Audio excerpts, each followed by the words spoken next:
Kenya now is in a race because we are headed to 2027, and there is urgency for us as politicians to do what needs to be done and seen. And in that urgency of wanting to do things, many times we are finding ourselves doing things that cannot pass the prudent test or the prudence test. Some of the things we are doing are very good today, but they can be improved, because such statements, when we give them, we are not doing it to accuse anyone. We are doing it so that we have a debate that makes Kenya a better place. The Ministry of Roads, now through Kenha, is in the process of coming up with ways of tolling our roads or instituting charges on the usage of roads. And this may impact on the roads that are already built, but also on the projects that are in the pipeline to be built.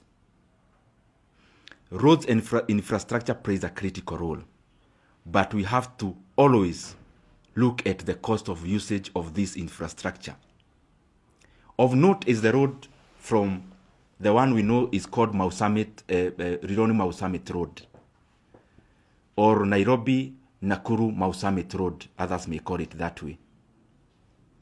And in the initial stage, we are talking about close to 170 kilometers of road. Kenyans in the western part of Kenya deserve this road to be dualled, and they deserve this road to be upgraded.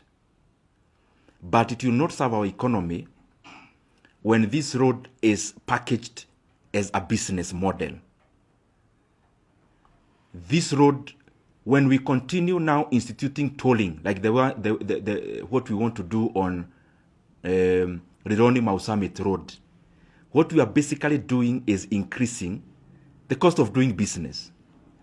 Because now the motorist will be made now to pay for the fuel, pay the road maintenance levy in the fuel, which they already pay, but on the side, they'll again be needed to pay an extra cost of using this road. Now, of note is that in whatever we are calling PPPs, public-private partnerships, they are actually not private. They are mostly entirely public. We are just running away from responsibility and liability. Because we package a road as a PPP, but the main investor in that PPP is the National Social and Security Fund, is the NSSF.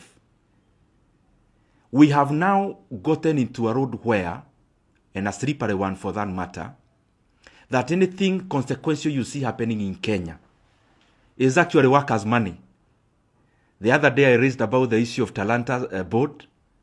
It was not a private sector board, it was public. Most of the people who invested in that board is still public money. And therefore, my take would be that the National Treasury and the government, they need to be a bit more creative in raising revenue to do critical infrastructure like we have done before, without necessarily doing experimentations that, upon further analysis, they seem to be reckless.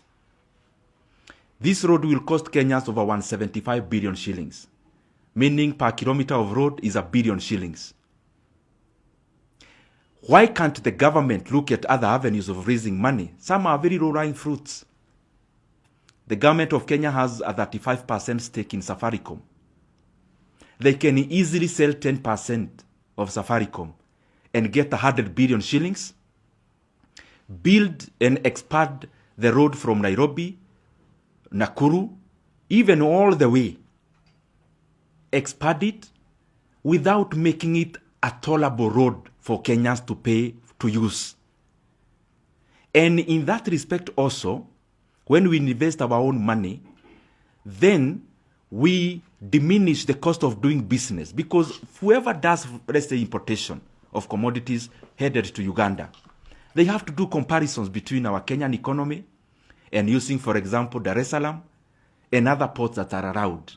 And for them to take goods to their own economies, they have to use roads or rail. Now, if you add on the cost of that transportation, what you are basically advising our neighboring countries to do is that they look for alternatives. And I don't think this is good for our economy. The government should expand the issue of privatization, get more money from the privatization, from the privatized firms, especially in the right valuation. We get personal interest out of these privatizations so that whatever gains that are gotten from this privatization goes into such noble projects. So the road should be built. The people who use the Nairobi-Nakuru road, they deserve a more expanded road. Kenya, there are avenues to do that road using internal resources, for example, by privatization. And I've given an example.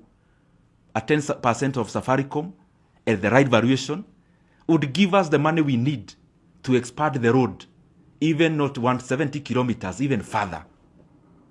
And by doing that, we will have done it using internal resources that do not accrue more expenses. Because let's be factual, Kenyans. When we talk about PPP, some of them, the fallback position is debt. Or if it's not debt, then the firms that are coming through as private, then they are going to lose their money. And in this particular case, because the investment is not good for private sector, and because private sector are able to do much more analysis, and they cannot be coerced, that is why in all these projects, we are going to where the money is without minding the workers' welfare. We are now forcing NSSF to be everywhere doing everything. And it is the same case with this particular project, that it is not public, it's not a PPP. If it's a PPP, it's public-public-public partnership. It's not a private public partnership. It's purely public, because NSSF money is public. Just the same way government is public, it serves the public. So let us be factual and embrace the projects and the fundings that do not overburden Kenyans in the next few years. Whatever we end up calling PPP projects, as I have kept saying, they are not actually PPP projects. A PPP project is the one that is viable, where it is the private sector actually vouching to invest their money in them. When we find the government of Kenya issue, let's say, an infrastructure board, it is a market-driven board. We find oversubscriptions. But when you find a board like Talanta, you find half of that money is NSSF that has been forced to invest. How is that private sector? It is still government money or workers' money coming through another mean. Even what is happening in Bomas, just do your own analysis. Why is the private sector not interested in these kind of experimentations? It is because out of their analysis, they are not viable in terms of commercial analysis. And that is the reason why NSSF, for sure, will lose their money in those PPP projects. For sure. They will not recover their money.